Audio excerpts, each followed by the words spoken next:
Эрдэнэс таван толгой компанид 12 оноос хойш ажиллаж байна. Манай засварын хэлтсийн олонх үйл ажиллагаа зорилго нь бол техникийн бэлэн байдлыг 95%-тай хангах төлөвлөгөөтэй ажиллаж байгаа. Тэгээд энэ онц дэглэм тогтоосноос хойш олборлолтын үйл ажиллагаад голлох үүргийг гүйцэтгэж техникийн бэлэн байдлыг хангах дээр манай хэлтсийн хамт олон ажиллаж байна.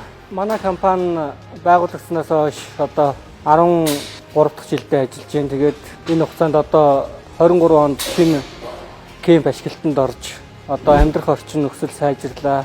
Хоол үйлчилгээний ажлууд бас шинжлэгдэж сайжрлаа. Мөн энэ онд өндөр ашигтай бүтээмжтэй ажиллаж байгаа ажилчдуудны цалин хангамж урамшуулал сайн байгаад бол ажилчид бүгдээрээ баяртай. Энэ хамт олонны одоо нэг болж ажиллаж байгаа одоо өөрөөрөө бас бахархаж байна.